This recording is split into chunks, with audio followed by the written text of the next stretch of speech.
Girassol Jornal, boa noite, bem-vindos. Cólera, país com 6 novas mortes registadas nas últimas 24 horas. Número de novos casos da doença é o maior desde o início do surto em janeiro. Malária, reflexões no Dia Mundial sobre a doença que em Angola é a principal causa de mortes. O OMS tem novas recomendações. Solução provisória, vendedoras da Mabunda ganham espaço para comercialização no mercado pesqueiro da Praia Amélia. Fórum Parlamentar da Conferência Internacional da Região dos Grandes Lagos. Angola assumiu hoje o cadeirão máximo. Último adeus, Papa Francisco vai a enterrar amanhã em Roma. Chefe de Estado angolano deixou hoje Luanda. Girassol Jornal, sexta-feira, 25 de abril. Vamos informar. Bem-vindos.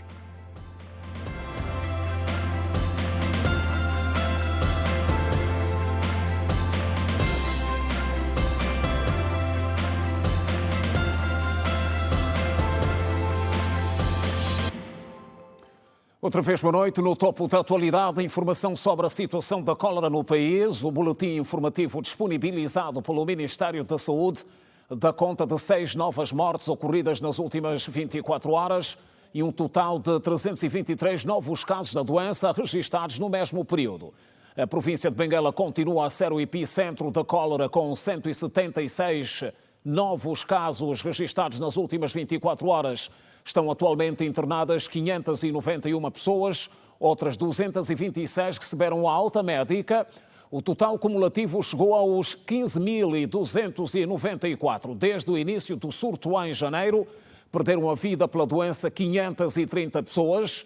Entretanto, Angola foi o país que registrou mais mortes por cólera em março e o quarto com mais casos notificados de um total de 25 países afetados pela doença, segundo um relatório da Organização Mundial da Saúde. No primeiro trimestre deste ano, 116.574 casos de cólera e 1.514 mortes em 25 países, sobretudo em África, sendo Angola o terceiro país da região africana com mais casos e o segundo com mais óbitos desde o início do ano.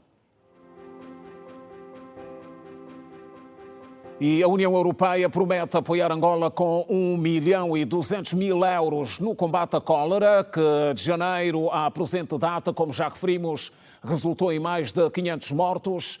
A garantia foi dada nesta sexta-feira pela embaixadora da União Europeia em Angola, que foi recebida em audiência pela vice-presidente da República, Esperança da Costa.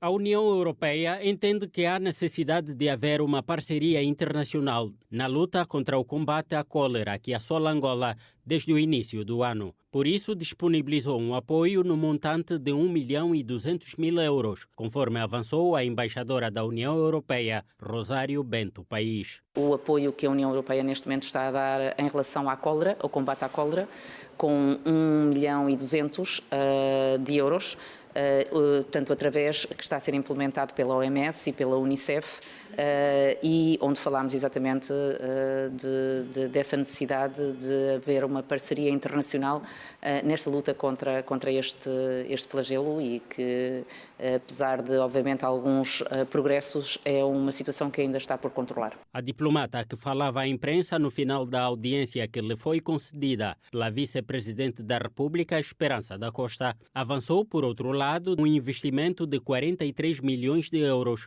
para projetos de desenvolvimento econômico no corredor do Lobito. Esse apoio está reafirmado e já estamos a trabalhar nele. Aliás, a formação profissional que eu falei, 43 milhões de euros, vão exatamente para a formação profissional no desenvolvimento económico do corredor do Lobito, nas áreas, em todas estas áreas em que o corredor se vai desenvolver, que vão ajudar exatamente a desenvolver o corredor e que ele não seja só um corredor de transporte. No encontro entre as entidades foram abordados vários projetos em curso entre a União Europeia e Angola. A segurança alimentar e a seca no sul do país são temas que constaram da conversa. Abordámos também o problema da segurança alimentar, muito importante, obviamente, num projeto de cadeias de valor que temos para começar também ao longo do corredor do Lobito e que virá fazer um pouco a continuidade também daquele que foi um grande projeto, que foi o Fresan nas três províncias da Huila, Cunene e do Namibe, no sul do país, em relação à seca e às alterações climáticas. E falámos de outros projetos também que estão em curso. E hoje assinala-se o Dia Mundial da Luta contra a Malária, doença que afeta maioritariamente o continente africano, com 95% dos casos, e que Angola é a principal causa de mortes. A Organização Mundial da Saúde apela neste 25 de abril por uma revitalização dos esforços, desde as políticas globais até a ação comunitária, com vista a acelerar o... Renova constantemente os desafios das autoridades em combater a doença que ceifa vidas, sobretudo em crianças e mulheres gestantes. Só em 2024, segundo estatísticas do Ministério da Saúde, o número de mortos pela malária no país passou dos 10 mil. A província de Luanda continua a liderar as estatísticas, onde os dados do primeiro trimestre de 2025 já começam a preocupar. Os números reduziram comparativamente ao primeiro trimestre deste ano, onde tivemos cerca de 414 mil casos contra os 480 mil do igual período do ano passado. Portanto, houve uma redução de 66 mil casos. Relativamente aos óbitos, nós tivemos 800 óbitos em 2024, portanto no primeiro trimestre, e neste trimestre nós tivemos cerca de 400 óbitos. Tivemos igualmente uma redução mais ou menos de 50%. Portanto, isto representa um alívio para as populações. Portanto, temos é que continuar a desenvolver ações dirigidas à prevenção de casos de malária e evitar que os pacientes com malária cheguem aos hospitais, aos centros de tratamento em estado grave. Para o município de Talatona, o reforço das campanhas e a adoção de medidas de prevenção tem sido a estratégia para a redução do aumento de casos. Portanto, nós temos estado a apostar não só no investimento em meios médicos e materiais, mas também essencialmente na fumigação intra e extra condomínios, dentro das ruas, portanto, sobretudo ali nas zonas onde temos características naturais, portanto, as valas, as variantes do rio Cambamba, onde acabam por ser um local, portanto, onde proliferam-se ali os vetores de transmissão da malária. Às comunidades foi lançado apelo para um maior engajamento no cumprimento das medidas preventivas. O desafio, portanto, é de todos nós e temos que estar ligados e juntos no combate à malária. A reinvestir, a reimaginar e reacender é o lema para este ano. Para Angola, o propósito continua a ser a aceleração do combate à doença. Em Angola, a malária afeta maioritariamente crianças, menores de 5 anos e mulheres grávidas. Nesta sexta-feira, alunos do IMEL, aqui em Luanda, foram informados sobre as causas e formas de prevenção da doença. Um relatório da Organização Mundial da Saúde, divulgado em dezembro do ano passado, revela que em 2023 Angola esteve entre os países com mais ocorrências por malária. Os dados apontavam para mais de 10 milhões de casos de malária, destacando-se entre os 10 países mais afetados pela doença. O relatório da OMS lança um alerta e, ao mesmo tempo, renova a esperança na luta contra a doença que em Angola constitui a principal causa de morte. Esta médica clínica geral admite que o cenário está longe de ser simpático. Em Angola, como nós sabemos, a malária é um dos problemas principais de saúde pública, sendo a primeira causa de mortalidade do nosso país. Só para terem noção, até 2023 nós tivemos mais de 10 milhões de casos de malária e destes mais de 10 mil mortes. Então, este tipo de atividade é bom porque nós como médicos sabemos sempre que a medicina preventiva é 1000 vezes melhor que a curativa. A doença é causada pela picada do mosquito Anopheles, também conhecido por mosquito prego, que faz morada em charcos e lagoas. A médica Esperança Martins, que falava para uma plateia constituída por jovens e adolescentes nesta sexta-feira, disse-nos que o deficitário saneamento básico contribui para o agravamento da situação em Angola. Então, e temos muitas debilidades ainda nas bases. Temos problemas de saneamento básico, a população ainda é muito desinformada e algumas dificuldades também nas nossas instituições. Por isso é que nós temos esse crescer da malária que, apesar de ser preventiva, ainda temos registrado muitos casos por causa mesmo dessa debilidade que nós temos a partir da base, né? Apesar dos esforços que têm sido desenvolvidos para a erradicação da malária, a patologia persiste em fazer parte do dia-a-dia dos angolanos. Por este motivo, a Refriango e a Associação Semana Rosa decidiram levar aos estudantes do IMEL, Instituto Médio de Economia de Luanda, uma ação de sensibilização sobre as causas e formas de prevenção da doença. Vamos oferecer mosquiteiros para que possam ajudar as nossas comunidades. Vamos a sensibilizar para que as pessoas possam ter práticas que não levem a ter malária. Mas nós temos lutado com várias forças, unido várias forças para o combate dessa doença, né? Dando palestra de consciencialização, levando médicos para falar também com a população em geral para o combate desta doença. Ainda temos muitos lugares que, como é que eu posso dizer, o saneamento é precário, por isso que o índice da doença ainda aumenta muito. Mas com o ciclo de palestra, com a consciencialização, temos fé e certeza que essa doença será erradicada. A palestra subordinada ao lema Educar e Prevenir visou assinalar o Dia Mundial da Luta contra a Malária e os alunos enalteceram a iniciativa. Nós aprendemos que os sintomas da malária são a febre, calafrio, vômito, etc. O muito simples da malária é dormir por baixo de um mosquiteiro durante a noite, ou seja, e também evitar que tenha água paradas em casa, porque essas águas paradas provocam acumulação de mosquito e isso prejudica muito a nossa saúde. O paludismo é a mesma coisa. Aprendemos formas de prevenir a malária e vimos que a malária devemos começar a prevenir desde casa, porque em casa é o local principal onde podemos apanhar a malária ou paludismo. Acho muito bom porque hoje em dia a sociedade em si anda muito desinformada, tanto é que acaba morrendo por falta de informação. Então essa iniciativa acaba de forma direta capacitando as pessoas sobre o que é malária, como prevenir e como tratar. A médica palestrante lembra que as crianças menores de 5 anos e as mulheres grávidas são as mais afetadas pela malária, por isso recomenda o fim dos vetores do mosquito.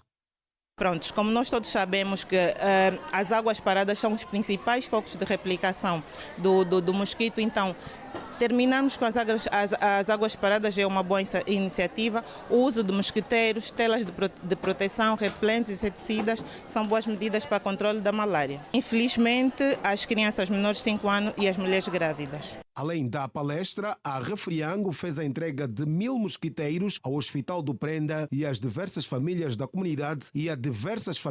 comunidade do Calauenda, no município do Kazenga.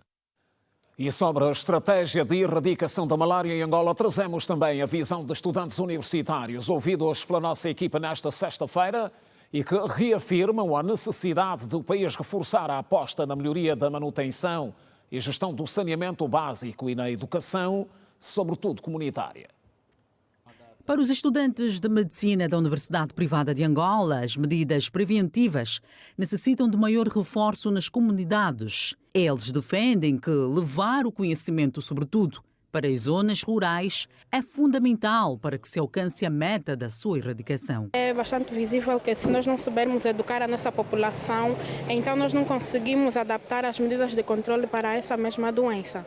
A malária ainda é vista como um dos grandes problemas de saúde pública em Angola, que tem sido a maior causa de morte juvenil e infantil também cá no nosso país. Por evitar águas paradas, o uso de mosquiteiros, repelentes e também logo que começar a fazer a medicação após o diagnóstico, não abandonar a medicação, terminar a medicação, mesmo que os sinais e sintomas desaparecerem, é muito importante que os indivíduos terminem a medicação da malária. Outros ainda são de opinião que o combate à doença passa primeiramente pela melhoria do saneamento básico. O saneamento básico, que é muito importante, falta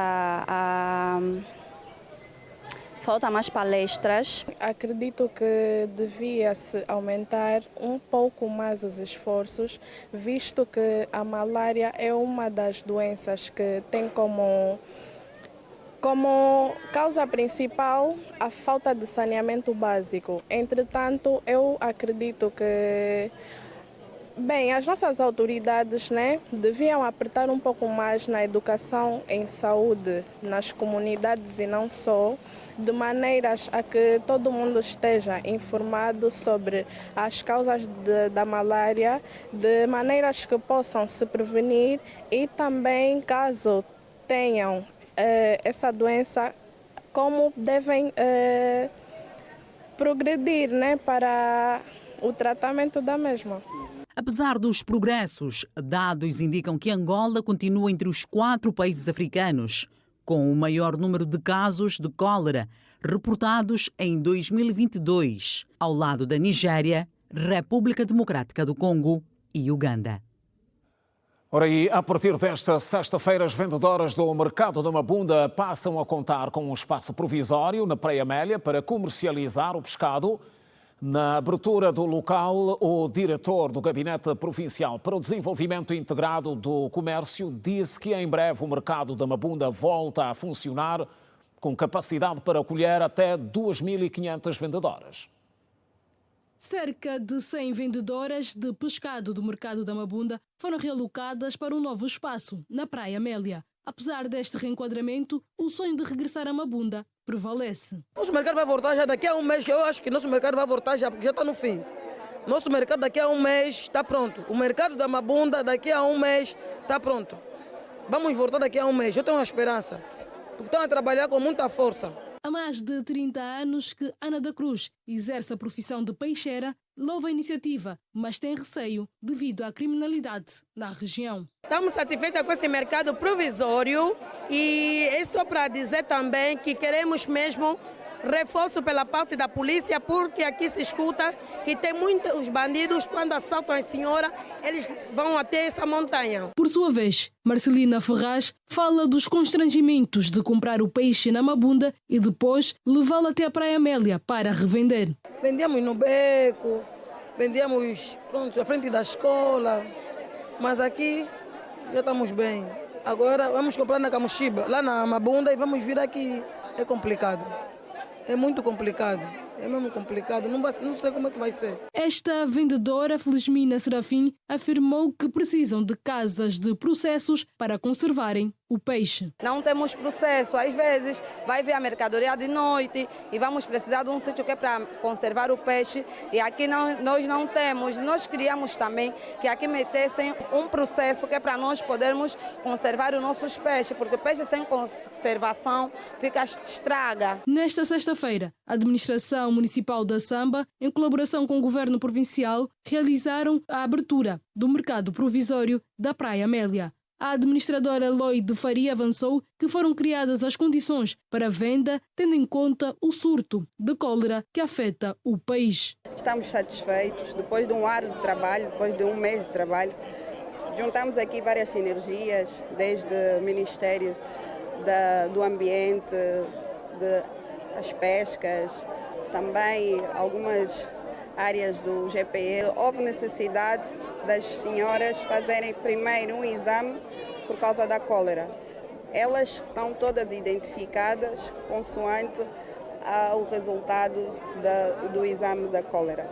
Deu negativo, então têm direito a um cartão, têm direito ao boletim de sanidade, um cartão de identificação, o colete de especificação dos seus trabalhos. Portanto, aqui um controle muito grande. No entanto, o diretor do Gabinete Provincial para o Desenvolvimento Integrado do Comércio, Dorival Daldão, avançou que daqui a 3 meses o mercado oficial será reaberto. O mercado oficial, as obras decorrem a muito bom ritmo. temos nota que em mais ou menos 3 meses o mercado real, não que isso não seja, será reaberto.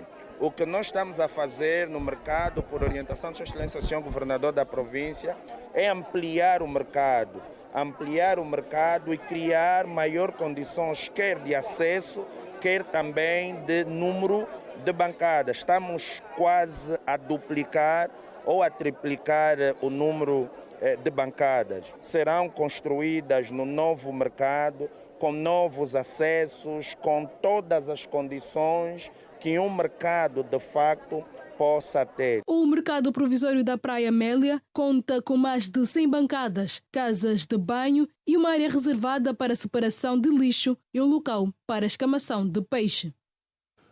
E acontece neste preciso momento uma operação específica de combate à criminalidade encabeçada pela Polícia Nacional e decorre nos Molevos, onde está destacado o Ernesto Jaime, que traz mais desenvolvimentos. Ernesto, boa noite. Em que zona dos Molevos te encontras? Já temos resultados desta operação. Boa noite, Simeão Mundula. Boa noite aos telespectadores que nos acompanham nesta altura. Respondemos a partir do município dos Molevos, um município que, de certa forma, carece ainda de muitas infraestruturas para que leva a administração municipal. Sair hoje às ruas tem que ver com a questão de sensibilizar a população devido aos números de assaltos que têm-se registrado, bem como também a poluição sonora. Temos connosco o administrador municipal, Euclides da Costa. Muito boa noite, em direto para o Girassol Jornal. Qual, na realidade, é a finalidade desta campanha e a esta hora? Bem, na realidade, nós, no âmbito da nossa ação de proximidade, e aproveitamos aqui com os nossos órgãos de defesa e segurança, trabalhar no âmbito da sensibilização aos nossos munícipes sobre os vários males que acontecem à calada da noite. E aqui, essa zona do Caprédio é uma zona que é eminentemente, os níveis de delinquência têm estado a se registrar em grande escala. Então, por isso, viemos aqui para passar um sentimento às nossas populações, para que possam então contar com os nossos efetivos de polícias, com a nossa administração municipal, para que possamos resolver ou indo e diminuindo alguns casos de delinquência que têm se verificado ao nível da nossa sociedade. Outro sim que se resista é a poluição sonora. E também verificamos aqui a grande parte da via, umas têm iluminação pública, outras não têm iluminação pública. São situações que no período de dia não conseguimos ver, mas a essa hora à noite estamos aqui a constatar esse tipo de constrangimentos para que depois, ao nível da administração municipal, podemos então indo resolvendo essas questões para que possamos melhorar o sentimento de segurança ao nível das nossas populações. Obtemos aqui relato de que devemos melhorar a nossa ação de policiamento, a nossa ação de proximidade, para que as populações ou os nossos munícipes possam então circular à vontade. E vale lembrar que realizamos em tempo uma visita aqui à Igreja Boa Nova e uma das reclamações que a direção da Igreja Católica nos colocou foi relativamente à situação de delinquência, a luta entre grupos rivais. Por isso estamos aqui para devolver esse sentimento e aqueles grupos que são rivais no sentido de procurarmos sensibilizá-los e procurarmos trabalhar com os mesmos para que possamos então indicar os melhores caminhos e eliminarmos ou diminuirmos a delinquência nessa circunscrição territorial. Para além desta campanha que visa esta proximidade, há já planos em cursos para então se devolver a paz aos munícipes daqui dos Molevos? Já há uma ação que tem estado a ser realizada ao nível tanto da Polícia Nacional como ao nível da administração municipal. Em princípio, passa relativamente pela intervenção das vias. Como se sabe, ao nível dos municípios dos Molevos temos grandes problemas de circulação. Então, uma das ações que temos que fazer é fazer uma melhoria das vias e com a implantação de iluminação pública. E também melhorarmos, digamos, aquilo que são os meios que a nossa polícia deve atuar para que possa melhorar o seu trabalho.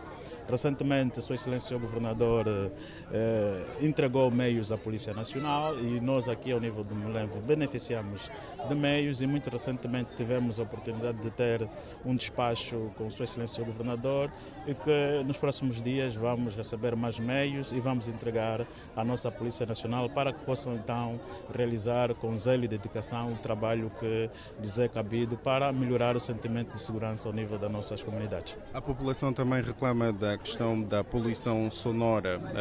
Estamos a visitar algumas casas noturnas.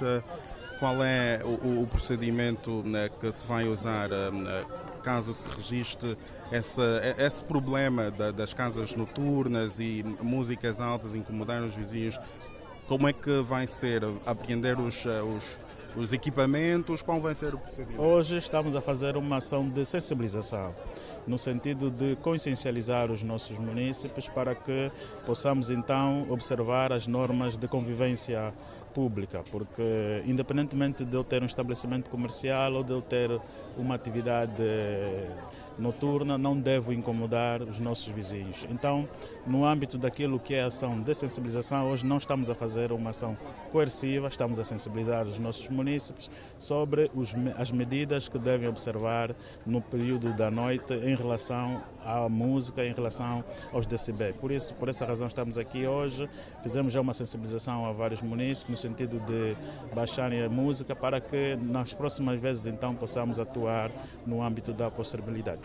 Muito obrigado. Ouvimos as palavras do administrador Euclides da Costa sobre aquilo que está a ser então aqui esta campanha de sensibilização, esta ronda a este período noturno aqui então na vizinhança dos Mulenvos. Há muitas reclamações de assaltos à mão armada pelas ruas e também residências, segundo os moradores deste mesmo bairro. Mais informações sobre esta campanha de sensibilização nós vamos levar noutros espaços informativos da Rede Girassol. Boa noite. Boa noite, Ernesto Jaime. Continuação de bom trabalho. Conferência Internacional da Região dos Grandes Lagos. Novo desafio para Angola. Em destaque.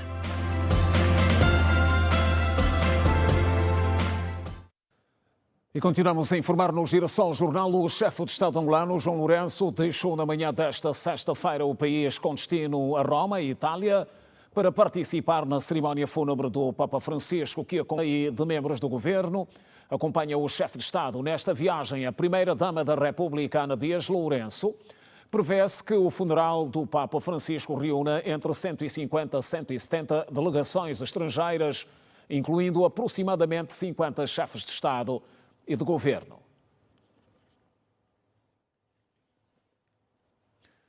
E a Presidente da Assembleia Nacional, Carolina Cerqueira, enalteceu hoje em Luanda a figura do Papa Francisco como um ser humano sublime que defendeu o bem comum, solidariedade e a fraternidade entre os povos. Em declarações à imprensa, depois de assinar o livro de condolências na Nunciatura Apostólica, a responsável sublinhou que o seu indelével exemplo de coragem, de humildade e sentimento de compaixão devem ser seguidos por todos os seres humanos.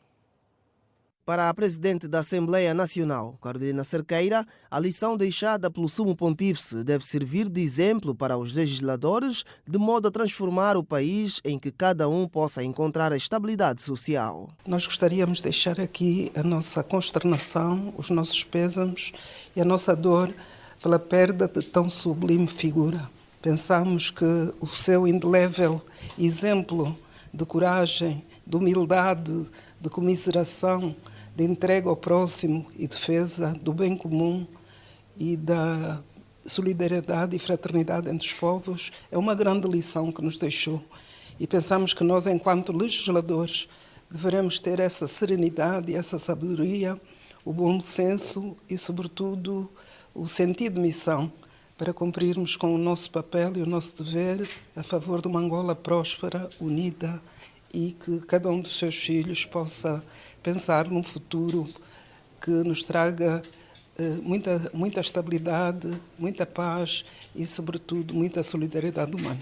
Quem também assinou o livro de condolências foi a secretária do Birro Político para a Política de Quadros do MPLA, Ângela Bragança, que descreveu o Santo Padre como um homem que sempre primou pelo diálogo para o bem-estar das pessoas. Representou um homem que construiu pontes, um homem que soube estabelecer o diálogo entre as religiões, um homem que não temeu riscos para levar a palavra do Senhor e, sobretudo, para colocar sempre as pessoas em primeiro lugar. Um homem de amor, um homem de paz, um homem de solidariedade. Ele faz a sua passagem num momento importante do mundo, um mundo em crises, um mundo onde há necessidade de espalhar amor, de respeitar os migrantes, de levar a palavra aos pobres. Então eu acho que este é o legado que nós temos que levar.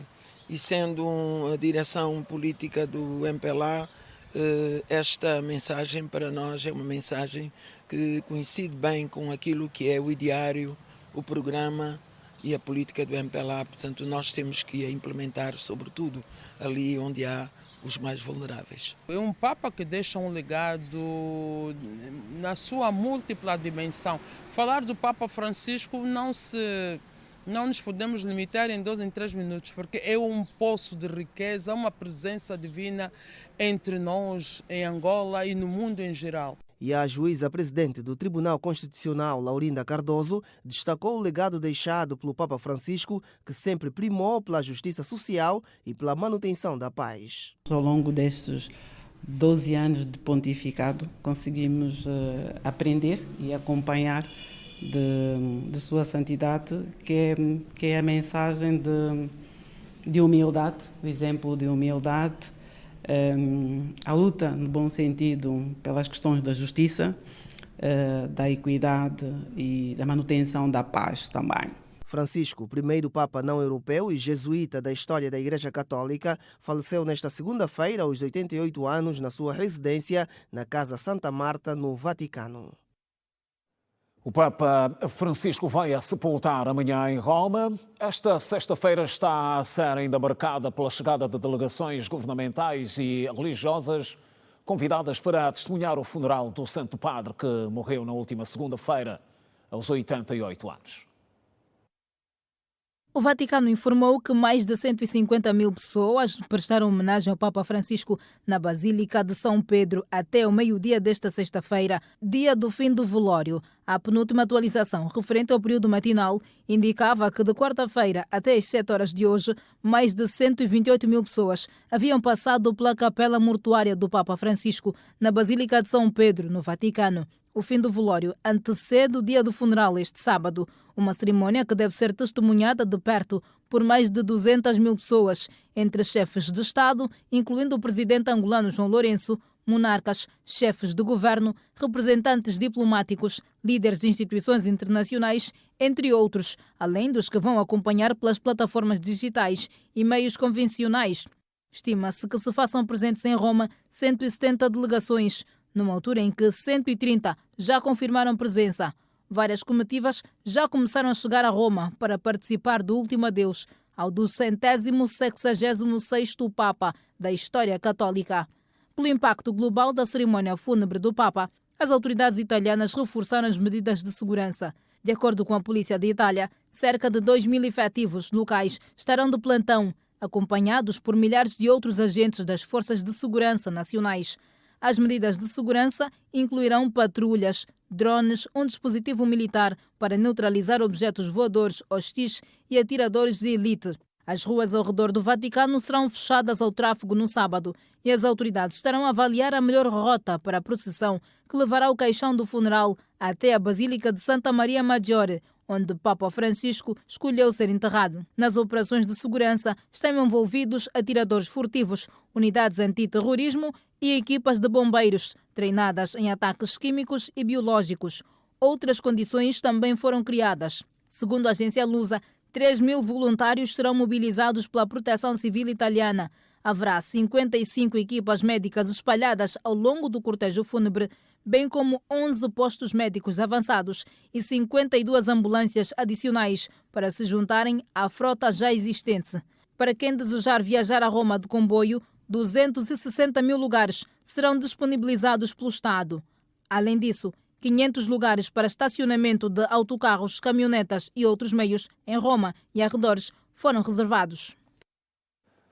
E olhamos para outras notas que dominam a atualidade internacional. O governo da Namíbia vai subsidiar a 100% os estudos universitários a partir do próximo ano. O anúncio foi feito pela presidente do país. Confira o compacto a seguir. Netumbo Nandi-Ndaitwah, presidente namibiana, anunciou que o seu governo introduzirá o ensino superior gratuito em universidades estatais e faculdades técnicas a partir do próximo ano académico. O anúncio de Netumbo foi feito durante o discurso sobre o Estado da Nação, proferido nesta quinta-feira no Parlamento namibiano. A nova política anunciada, aplicada, removerá as mensalidades e taxas de inscrição em universidades e faculdades. A primeira mulher a assumir o cargo mais alto da nação mais jovem da África Austral afirmou que a medida do governo visa melhorar as oportunidades para os jovens em meio a problemas de desemprego e pobreza juvenil.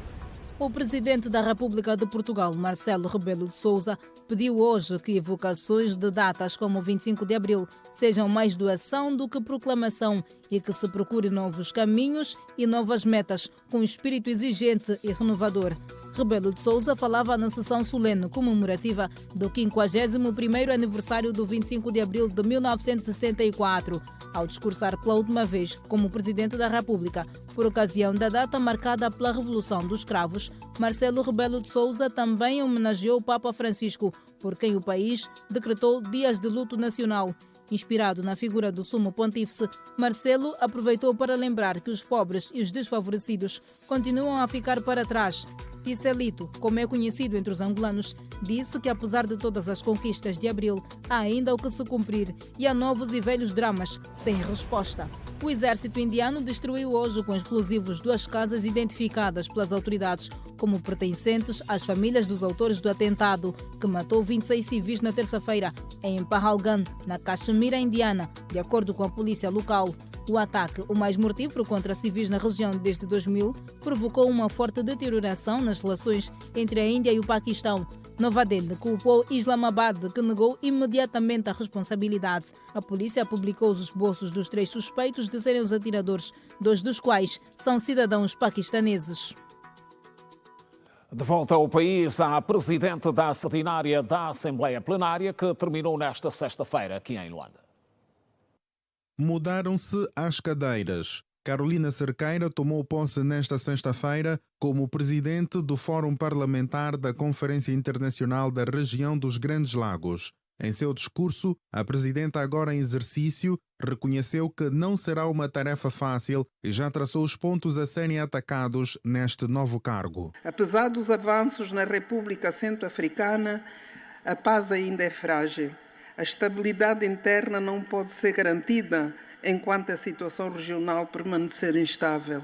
Por isso, nos propusemos em organizar, ainda durante este mandato, uma conferência regional de paz sob os auspícios do Fórum Parlamentar da Sergil, com o envolvimento de todos os atores políticos, sociais e institucionais da nossa região. Uma conferência que promova diálogo sincero, reconciliação verdadeira e compromissos vinculativos para o desarmamento, a reintegração e a justiça transicional. A zambiana Nelly Butete Kachumba Muti, que cessa agora as suas funções na Organização Africana dos Grandes Lagos, disse no seu último discurso que se sente satisfeita por ser mais uma mulher a ocupar este cargo e que vai sempre estar disponível para apoiar. Na qualidade de presidente interina cessante do Fórum, sinto-me satisfeito em saber que a próxima presidente também é uma mulher. A presença do Fórum simboliza um marco histórico na região dos Grandes Lagos e também esperança renovada e oferece esperança renovada para uma maior integração inclusiva e a representatividade das mulheres na governação. Tal como disse, durante a abertura oficial, a Uganda irá albergar a próxima presidência E a presidência será uma outra mulher, e aí então o fórum terá sempre mulheres a liderar num período de 4 anos. Estou aqui para dar o meu apoio e estar sempre disponível caso seja solicitado pelos meus sucessores. Houve também mudança na Secretaria-Geral, que passa a ser ocupada pelo zambiano de 41 anos e doutorado em Ciências Políticas, Deo Osmund Mwapinga. Uma honra pessoal e uma profunda responsabilidade. Eu aceito esta tarefa ciente do trabalho importante que temos, que é a paz e a segurança, fortalecer a diplomacia parlamentar, promover a integração regional, entre outras tarefas importantes. A nossa região é rica pela diversidade, cultura e recursos, mas também estamos familiarizados com os desafios que enfrentamos, do ponto de vista da estabilidade política e dos deslocamentos, bem como as ameaças ambientais e do desemprego da juventude. Na qualidade do Fórum dos Parlamentos, estamos numa posição única para apresentar maiores vozes para garantir que essas esperanças e preocupações sejam ouvidas, bem como abordadas. Foram 6 dias de várias reuniões que serviram para analisar e aprovar medidas urgentes para acudir à situação humanitária, política e económica nos países afetados pelos conflitos armados, como a República Democrática do Congo, República Centro-Africana, Sudão do Sul e Sudão. Importa frisar que a 16ª sessão ordinária da Assembleia Plenária do Fórum Parlamentar da Sergel terá lugar no próximo ano no Uganda, na cidade de Kampala. Muito obrigada pela vossa atenção. Estamos a informar ao Girassol Jornal. Seguimos para um curto intervalo. Volte connosco, não saia daí. Até já.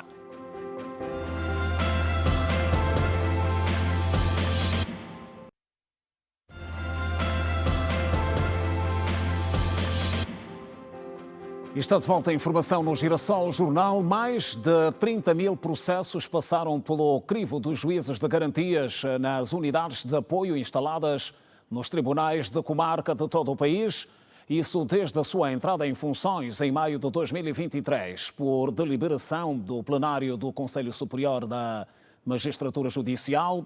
A figura do juiz de garantias tem por missão a de assegurar o equilíbrio na aplicação da justiça no início dos processos judiciais criminais. Hoje recebemos no Girassol Jornal o Dr. Angelino Catenda, é juiz de Direito. Boa noite, bem-vindo ao Girassol Jornal, é um prazer recebê-la. Muito boa noite, Sr. Simeão, e boa noite extensiva aos telespectadores que nos acompanham. Ora bem, estamos aqui a falar de quase 2 anos, já quase 2 anos, de atividade dos juízes de garantia. Qual é o balanço que se pode fazer destes quase 2 anos de atividade? O balanço é positivo, na medida em que são medidas mais invasivas dos direitos fundamentais dos cidadãos e com a feitura da nova Constituição, veio então limitar a aplicação de medidas que limitam direitos fundamentais dos cidadãos. Se olharmos para a linha F do artigo 186 do Código de Processo Penal, vem lá as atribuições ou a criação da figura do juiz de garantias, que é fiscalizar as garantias fundamentais dos cidadãos. Ou seja, o Ministério Público, enquanto parte na instrução processual penal, que é a fase embrionária do processo penal, não poderia restringir esses direitos. Daí que o legislador infraconstitucional atribuiu algumas medidas, ou seja, algumas medidas de coação para o Ministério Público aplicar. Estamos a falar do termo de identidade e residência, apresentação periódica, a caução carcerária. Já as medidas de coação pessoal, prisão preventiva domiciliar, a interdição de saída do país, bem como a caução econômica, são medidas reservadas para o juiz de garantias. Dr. Catenda, qual é a leitura objetiva que se pode fazer destes números? Mais de 30 mil processos em quase 2 anos. Isto é para ter... O que é que isto representa? Isto representa um marco histórico, na medida em que a intervenção do juiz de garantias vem servir como um veto naquele que é o detentor da ação penal, nesse caso o Ministério Público, e marca um passo para o Estado de direito que se pretende consolidar cada vez mais. Para um país que nunca teve esta figura de juiz de garantias, acha um número suficiente de processo ou a olhar para aquele que é o nosso contexto quando estamos a falar de questões judiciais? Olha, suficiente é, porque nem todo processo obrigatoriamente vem parar no juiz de garantias.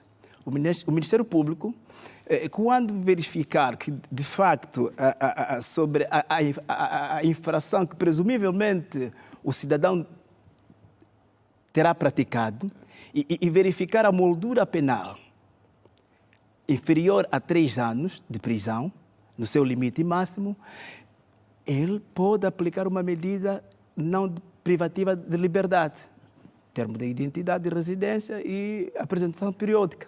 Esses processos não necessariamente não passam para a fase posterior, que é a submissão, ou seja, a introdução desse processo para as unidades de apoio do juiz de garantias para análise desta figura. Exato. Agora, aqueles outros processos que o Ministério Público, enquanto titular da ação penal, verificar que, de facto, a medida de coação a aplicar é aquela que a lei reserva para o juiz de garantias, por via de uma promoção, submete este processo para o juiz de garantias. A olhar para este número, podemos também seguramente afirmar que aumentou o nível de confiança dos cidadãos na qualidade dos serviços de justiça no país? Eu digo que sim. Com a chegada do juiz de garantias? Eu digo que sim, na medida em que o cidadão já começa a pensar que o Ministério Público, enquanto parte num processo penal, não é?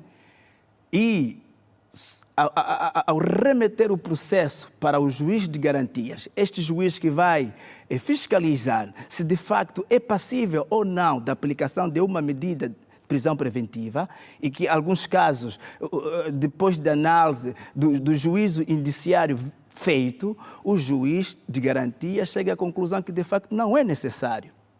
E é aqui que o cidadão começa a ter confiança nessa figura. Porque o Ministério Público, enquanto detentor da ação penal, a ele interessa, não é, aplicar a medida de coação para continuar a recolher provas. Dr. Catenda, com o juiz de garantias em ação, quanto tempo em média faz portanto, o tratamento de um processo, a tramitação de um processo judicial? Olha, os processos são submetidos à unidade, neste mesmo dia os arguidos são interrogados e o juiz aplica a medida de coação por via do despacho e ordena, então, o serviço de apoio para o cumprimento daquele despacho. Deixou, de facto, de existir a anterior morosidade? A morosidade que esteve processual, na base sim, A morosidade processual, quando se diz de morosidade processual, eu não vejo muito na perspectiva do juiz de garantias, porque a intervenção do juiz de garantias é provocada e ela pratica atos na instrução, não atos de instrução. Então, aqui temos que diferenciar. Portanto, que processos é que exigem, de facto, a intervenção do juiz de garantias? São processos da sua fase embrionária, ou seja, processo penal, na sua fase embrionária, na fase de instrução preparatória. É nesta fase que o juiz de garantias atua. E temos aqui a fase em que atua na aplicação de medida de coação de coação pessoal, não é? Que são as medidas que já fizemos referência, a prisão preventiva domiciliar, a interdição de saída do país. E temos a fase de instrução contraditória. Aqui é a fase a seguir, finda a instrução preparatória, o Ministério Público lança mão ao despacho de acusação ou então de não acusação, não é? Nesse caso, abstenção, não acusação, despacho de abstenção. Se for despacho de abstenção, o ofendido pode requerer a instrução contraditória. É fácil o acesso ao juiz de garantias? É fácil. Para o cidadão comum? É fácil. Não há passos complexos. Temos o serviço, o que é necessário? Temos o serviço de apoio, que é os funcionários de justiça, e depois toda a unidade de apoio do juiz de garantias tem o juiz coordenador. Pois. Este, então, é que tem a missão de atender todas as reclamações que surjam. Aí onde está a facilidade de chegar até o juiz de garantias, porque é um juiz de garantias. Pois. Não necessariamente o juiz que está a tratar o processo do arguido, de um parente, independentemente de quem é a pessoa que tenha o desejo de contactar o juiz de garantias. Então vai encontrar o coordenador, vai ouvir o que é que se passa e depois verificar a nível do processo se há ou não alguma coisa. Há aqui esta facilidade. Exato, Dr. Katenda, o tempo vai já ficando um pouco contra nós, mas gostaria muito que falasse do que vai marcar essencialmente o vosso calendário de celebração dos 2 anos. É já em maio que se vai completar efetivamente os 2 anos, desde que entrou em funções o juiz de garantias. Como é que se esperam celebrar estes 2 anos? Olha, normalmente, quando celebramos a data do género, o Conselho Superior da Magistratura Judicial organiza sessões formativas. Pois. Nesta altura está em carteira uma sessão formativa para os juízes de garantias, no sentido de aprimorar cada vez mais as formas de atuação nesta fase embrionária do processo penal. Este aqui é o epicentro. Depois tem outras atividades, não é? Tem outras atividades. Que serão oportunamente anunciadas. Anunciadas, sim. E então agradecemos, Dr. Katenda, por ter vindo hoje ao Jornal e contamos tê-lo numa próxima oportunidade. Será em maio, o aniversário, digamos assim, dos 2 anos e, quem sabe, até lá voltemos a ter o Dr. Katenda. Muito obrigado. Voltamos a falar do juiz de garantias. Muito obrigado pelo convite, e continuação de bom trabalho. O novo secretário-geral da OEACP, a Organização dos Países da África, Caraíbas e Pacífico, promete trabalhar para a dinamização da organização, composta por 79 membros. Moussa Saleh falou nesta sexta-feira, no final de um encontro com o secretário de Estado para a Cooperação Internacional e Comunidades Angolanas, Domingos Vieira Lopes. Durante o seu mandato à frente da OEACP, Angola defendeu como prioridades a mitigação dos efeitos das alterações climáticas, a boa governação, a transparência e a valorização da produção interna por meio de parcerias com instituições internacionais. O novo secretário-geral da Organização dos Estados de África, Caraíbas e Pacífico é o tchadiano Moussa Saleh Batrak, que vê na juventude a força de que a organização precisa para se desenvolver. Batrak está em Luanda para uma visita de trabalho com o intuito de agradecer a Angola e o presidente da República, João Lourenço, pelo apoio que lhe foi prestado a quando da sua eleição. Que vai permitir de prendre l'OEACP dans une nouvelle direction et qu'elle puisse servir les États membres. E hoje eu vim para Angola para poder ter um encontro com Sua Excelência Presidente João Lourenço, que acabou de viajar. Vim agradecê-lo na condição de chefe de Estado e porque também ele teve uma grande visão para a minha escolha. Voilà sur ce fois, je vais travailler avec l'appui de nos États membres. Moussa Saleh Batrak, que substitui no cargo Jorge Rebelo Pinto Chicote, reconhece o trabalho desenvolvido pelo embaixador angolano que conduziu os destinos da organização por 5 anos. Moussa Batrak já enumerou as prioridades para o seu mandato. Estruturar a organização, acrescentar valor, fazer programas, ou criar programas de capacitação, servir os Estados-membros, fazer a parceria com a União Europeia, trabalhar com os Estados-membros, repor a confiança na organização, reforçar o comércio, reforçar a cooperação Sul-Sul, a resiliência climática e continuar a melhorar a organização. À travers lesquels nous comptons améliorer la question de l'emploi des jeunes. Moussa Saleh Batrak é um diplomata tchadiano nascido em N'Djamena em novembro de 1982. Foi ministro da Economia, Planeamento do Desenvolvimento e Cooperação Internacional do Tchad. A Organização dos Estados da África, Caraíbas e Pacífico, OEACP, é uma associação de 79 países da África, Caribe e Pacífico, formada para coordenar atividades da Convenção de Lomé de 1975. Todos os Estados-membros, à exceção de Cuba, são signatários do Acordo de Cotonou, que veio substituir as convenções de Lomé. E agora olhamos para a atualidade esportiva. O Cabo Escorpe do Palanca, Recreativo do Libolo, é a partida de destaque da jornada 26 do Girabola, o principal campeonato de futebol do nosso país.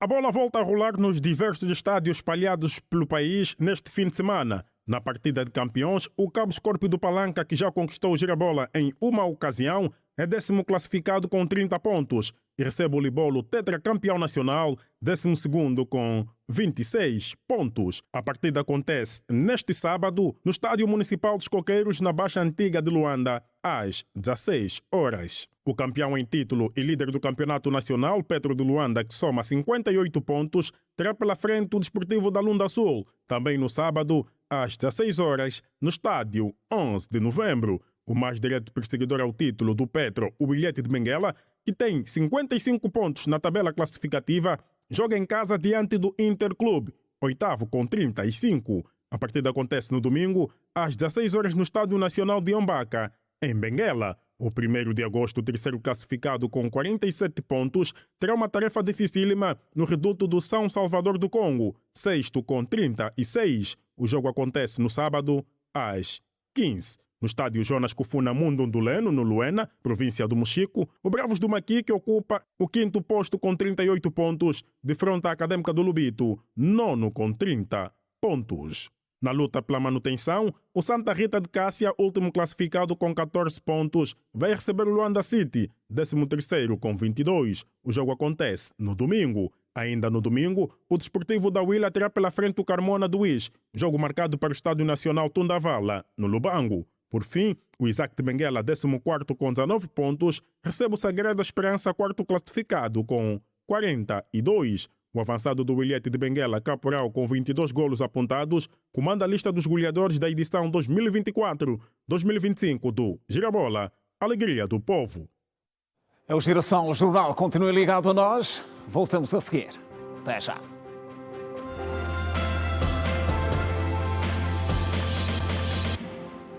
Voltamos a informar o Programa de Proteção da Biodiversidade, Promoção da Economia Circular, Gestão das Substâncias Químicas e Educação Ambiental dominaram as reflexões da sessão temática número 37, organizada nesta sexta-feira em Luanda pelo Ministério das Telecomunicações, Tecnologias de Informação e Comunicação Social.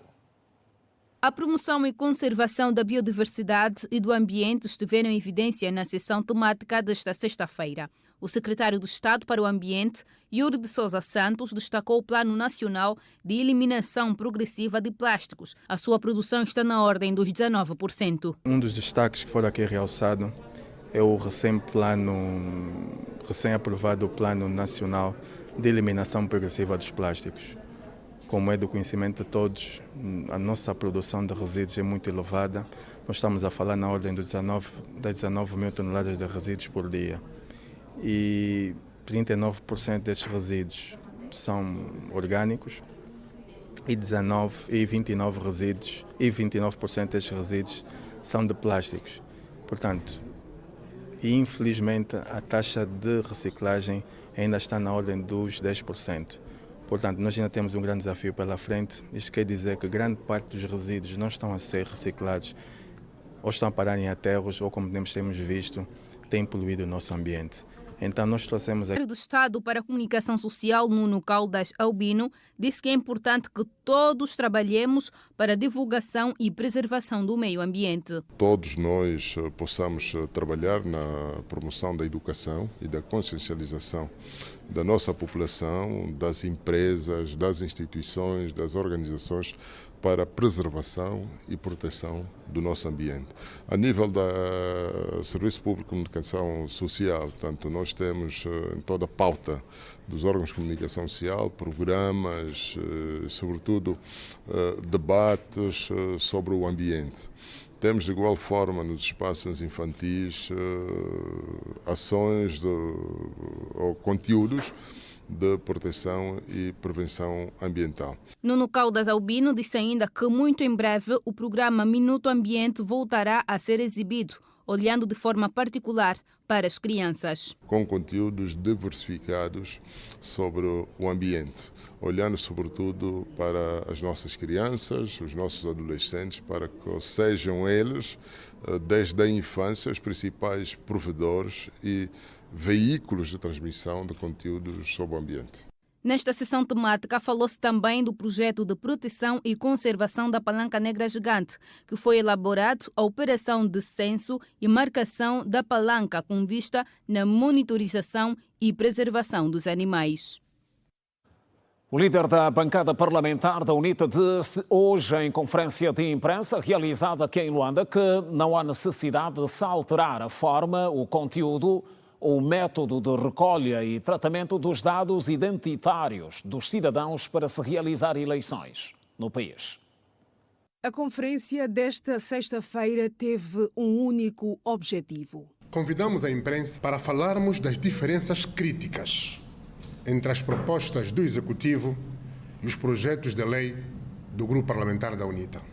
Entre as diferenças que o maior partido da oposição considera como sendo críticas, está a questão do voto, que a proposta de lei do Executivo prevê que seja exercido em 2027 com o bilhete de identidade. E estes são os fundamentos. Se o registro eleitoral é permanente, nos termos da Constituição, o cartão de registro eleitoral deve também ser considerado de validade permanente. A lei ordinária não deve extingui-lo nem o descontinuar. Na realidade, entre os cidadãos maiores, há mais eleitores portadores de cartão de eleitor do que eleitores portadores do bilhete de identidade. A lista de preocupações da bancada parlamentar da UNITA continua. Temos preocupações quanto às propostas do Executivo relativamente ao local de votação e mesas móveis. Quanto à proposta de alteração à Lei Orgânica de Organização e Funcionamento da Comissão Nacional Eleitoral, a UNITA não se opõe em certos pontos, mas deixa questionamentos. A Comissão Municipal Eleitoral até pode ter 11 membros e a provincial 13 e não 17. Isso é razoável. O presidente da Comissão Nacional Eleitoral pode sim não ser um juiz de direito. Mas qual é o impacto destas alterações no desenvolvimento de capacidades próprias pela própria instituição? Em meio a diferenças críticas e preocupações, a esperança para consenso. Angolanas, angolanos, distintos jornalistas. Na última quarta-feira, 23 de abril, a Assembleia Nacional foi convocada pela Presidente da Assembleia Nacional para a 6ª reunião plenária extraordinária da 3ª sessão legislativa da 5ª legislatura. As propostas de lei de iniciativa do Executivo e da UNITA foram aprovadas no dia 23 do mês em curso na Assembleia Nacional. Os documentos, que seguem agora para discussão na especialidade, vão ser fundidos num único documento para a votação final. O MPLA promete trabalhar para promover cada vez mais a inclusão financeira e eliminar injustiças no processo de acesso ao crédito bancário. São declarações feitas nesta sexta-feira em Luanda pela primeira secretária do Comitê de Especialidades dos Bancos do MPLA.